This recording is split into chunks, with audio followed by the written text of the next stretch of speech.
नमस्कार, आप देख रहे हैं ग्रेटर जम्मू और मैं हूं आपके साथ नीतू सिंह। इस समय के जो आप ये दृश्य देख रहे हैं ये गुलाम नबी आज़ाद के घर के दृश्य हैं, जहां पर आज एसटी ट्राइब के लोग यहां पर इनसे मिलने के लिए आए हुए हैं। डेलीगेशन जो है अपने मसले मसाइलों को लेकर आज इनके घर पर पहुंची हुई है। डेमोक्रेटिक प्रोग्रेसिव आज़ाद पार्टी और काफ़ी इनसे उम्मीदें हैं कि जो इनके मसले मसाइल हैं एसटी ट्राइब के वो हल होंगे। आइए देखते हैं इस प्रोग्राम में कि क्या कुछ कहेंगे आज गुलाम नबी आज़ाद एसटी के लोगों को और क्या आश्वासन देंगे वो।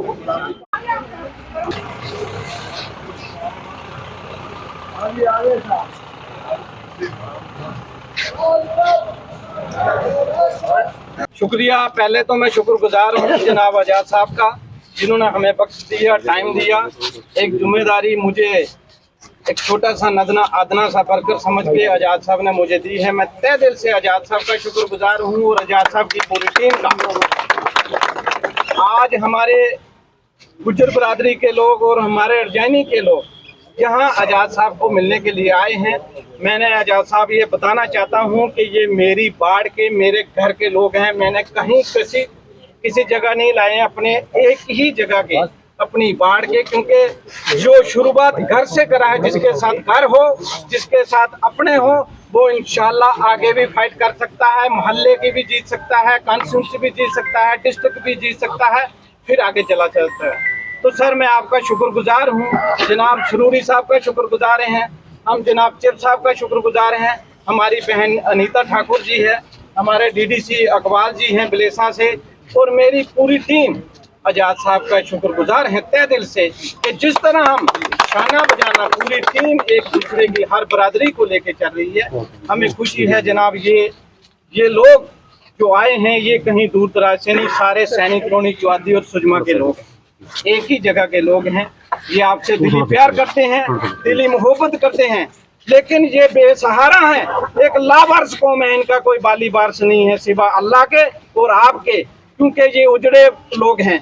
कभी इनको फॉरेस्ट के नाम पर फॉरेस्ट वाले तंग करते हैं, कभी इनको सरकार के नाम पर इनके मकान दुकानें तोड़ी जा रही है, क्योंकि इनको 100-200 साल से हो गया। ये जो हमारा एरिया है, खासकर चौधरी सैनिक कॉलोनी एरिया, ये उस बरादरी से लोग ताल्लुक रखते हैं सर। 200-300 साल 400 साल इनकी हिस्ट्री है इधर की रहने वाली, लेकिन सरकार बोलती है कि ये इनके पास फॉरेस्ट जमीन है, सरकार बोलती है इनके पास सरकारी जमीन है, इनके मकान तोड़े जा रहे हैं। इसलिए ये सारे आपके दर पे आए हैं, आप पर इनको बहुत ज्यादा उम्मीद है। ये एक आदमी 500 बर्बारी है सर, ये नहीं समझना कि ये एक आदमी है, एक कुंबे से जरूर है ये आदमी, लेकिन एक आदमी के साथ 200-300 आदमी है। ये आपकी पार्टी को भी सर मजबूत करेंगे, अपनी बरादरी को भी मजबूत करेंगे। ये हमने इसलिए आपका शुक्रगुजार हैं हम, क्योंकि ये हर तरह का, ये अपने आपके लिए ये डिस्ट्रिक्ट कठुआ में जाएंगे, आपके लिए उधमपुर जाएंगे, आपके लिए डोडा जाएंगे, आपके लिए पुंछ जाएंगे, ये जाने के लिए तैयार हैं। जो भी हमारी ड्यूटी आपने लगाई है, इंशाल्लाह हम अपनी ईमानदारी से, वफादारी से इसको निभाएंगे और पूरी टीम को आगे बरादरी को साथ लेकर जाएंगे। Thank you sir.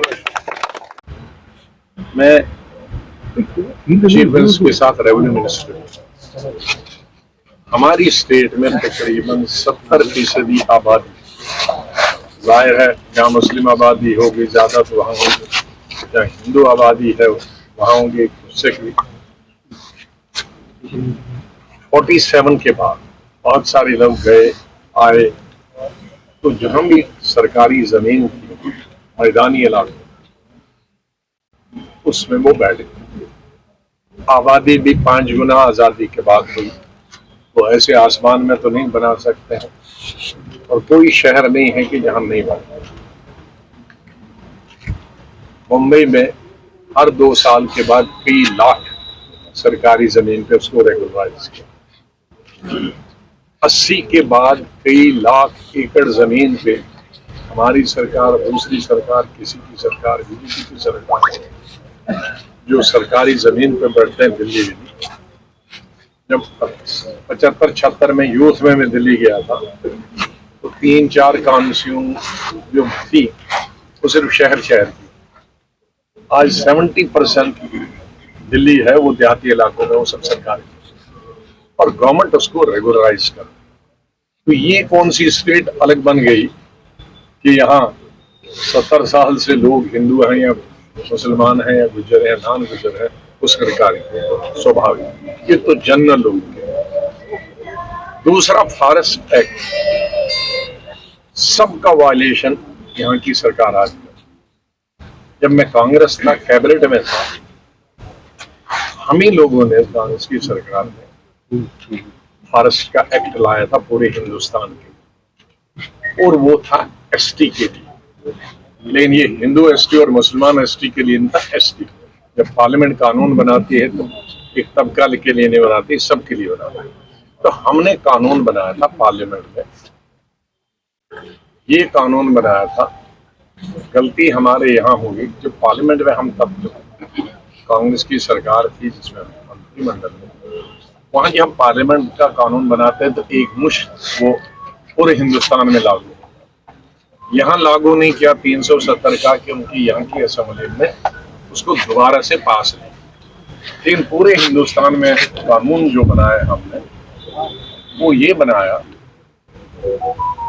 कि जो जंगल में रहते हैं एसटी, हिंदू हो या मुसलमान, बकरी वाले हों, गद्दी हों, गुज्जर हों, ये क्या कहते हैं, ये बकरवाल, उनके लिए सरकार ने कानून बनाया, ये अपना घर भी बना सकते हैं, खेती भी कर सकते हैं और उस खेती का इस्तेमाल भी सकते हैं।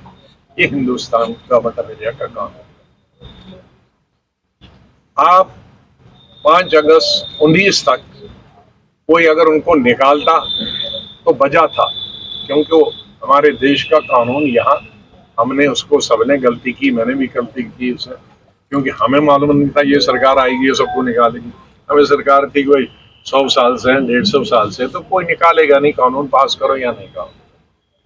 लेकिन ये कानून 5 अगस्त 2019 को जब ये यूटी बनी तो गवर्नमेंट ऑफ इंडिया का कानून ऑटोमेटिकली इस पे लागू हो गया। अब तो 370 नहीं है। तो जो हमने वहां कानून पास किया, जैसे हजारों कानून कहते हैं कि अब यूटी है तो सब लागू होंगे, तो वो क्यों नहीं लागू होगा? आप एक को नहीं कह सकते ये नहीं लागू होगा। तो 5 के बाद वो लागू होगा कि जो फॉरेस्ट में है एसटी, हिंदू, मुसलमान, गद्दी, वो जमीन भी जोत सकते हैं, हल भी लगा सकते हैं, घर भी बना सकते हैं। मेरे पास सैकड़ों हजारों बच्चे आते हैं, लड़के लड़कियां, जम्मू कश्मीर जाती इलाकों में, कि हम 5-5 हजार से 5-5 हजार 9-9 हजार रुपए पे 10-15 सालों से काम कर रहे हैं। हमको पक्का नहीं किया जाता। उनकी शादियां भी हुई है और वेज भी हुई। मेरे ख्याल में सबसे पहले उनका हक। सर, आज के आप मिले हैं आज़ाद साहब से और उन्होंने आपको आश्वासन भी दिया है कि जल्दी ही जो एसटी, अगर उनकी सरकार आती है तो एसटी ट्राइब के भी जो भी मसले मसाइल हैं उन्हें हल कर दिया जाएगा। एक तो मैम मैं आपका शुक्रिया अदा करता हूं, बाकी जनाब आज़ाद साहब का एक ऐसी उम्मीद जागी है जम्मू कश्मीर के लोगों में। अगर इस दलदल से, इस मुसीबत से, इस परेशानी से कोई निकाल सकता है कि लोगों के उम्मीद जागी है कि वो जनाब गुलाम नबी आज़ाद साहब हैं। जनाब गुलाम नबी आज़ाद साहब का वो तजर्बा 40 साल का एज ए सियासत में, 2.5 साल का सीएम, वो गोल्डन पीरियड, वो डिस्ट्रिक्ट बनाए, वो हॉस्पिटल बनाए, वो यूनिवर्सिटियां बनाई, वो पार्कें बनाई, वो लोग आज भी याद कर रहे हैं। आज हमारे पढ़े लिखे बच्चे हैं, जो यूथ हैं, वो बेकार हो गए हैं। हमारे पढ़े लिखे बच्चे ओवर एज हो गए हैं, कोई डिप्रेशन में चला गया है, कोई ड्रग में मुब्तला हो गए हैं। इसलिए बहुत सी मुसीबतें हैं, क्योंकि हमारे ट्रांसपोर्टर परेशान हैं, हमारे ट्रेडर परेशान हैं। तो इसलिए अगर इस दलदल से, इस मुसीबत से जम्मू कश्मीर कोई निकाल सकता है, कोई उम्मीद जागी है, वो जनाब गुलाम नबी आज़ाद साहब। देखिए, आपको मालूम है जब गुलाम नबी आज़ाद साहब जब से भी पॉलिटिक्स में गए, उस दिन से वो एसटी, एससी, ओबीसी और ये पिछड़ी कौमें जो हैं, इनको पावरफुल बनाने के लिए इनको ओहदे भी देते हैं, इनके साथ भी देते हैं। इनको जब वो चीफ मिनिस्टर थे, इनको रिजर्वेशन भी दे दी। बल्कि गुलाम नबी आज़ाद साहब जब चीफ मिनिस्टर थे, उस वक्त 9 लगभग एमएलए जो थे या मिनिस्टर, वो उनके साथ थे। और उस वक्त 2002 के बाद ही लोगों ने, हमारी रियासत जम्मू कश्मीर की जहाँ बात करूँ, तो एसटी और एससी ने फैसला किया हम एक जानतदार, ईमानदार, बेदाग जो हमारे लीडर हैं गुलाम नबी आज़ाद साहब, जो आज डेमोक्रेटिक प्रोग्रेसिव आज़ाद पार्टी के चेयरमैन हैं, उनका साथ दें। उसी की कड़ी आज थी कि शौबत अली को यहाँ का प्रेसिडेंट बनाया गया एसटी का, तो उनको आज सम्मान करना था। उनके अपने वार्ड के बहुत सारे लोग यहाँ आए और आज़ाद साहब का रिसेप्शन किया। तो आज़ाद साहब ने भी इनके बारे में बताया कि रोशनी की ज़मीन हमने किस इन लोगों के लिए दी जो गरीब थे, उनने शहर वालों के नहीं दी थी। अगर किसी ऑफिसर ने या किसी भी डीसी हो या कोई भी ओहदे पे उन्होंने अगर गलत इस्तेमाल किया है तो उनको उसकी तरफ देखना चाहिए कि गलत क्यों हुआ। मगर जहाँ तक ताल्लुक जो असेंबली ने पास किया था वो गरीब लोगों के लिए था, बेज़मीन लोगों के लिए दिया था, और ख़ास करके जो गद्दी है, एसटी वगैरह है, उनके साथ। तो आने वाले समय में जो मसले मसाइल एसटी ट्राइब के हैं उन पर वो ज़रूर ध्यान देंगे और जल्द से जल्द उन्हें जो है उन मसलों को हल किया जाएगा। इसी तरह की अपडेट्स के लिए जुड़े रहिए ग्रेटर जम्मू के साथ। कैमरामैन अजय जाडू के साथ मैं नीतू सिंह, ग्रेटर जम्मू के लिए। धन्यवाद।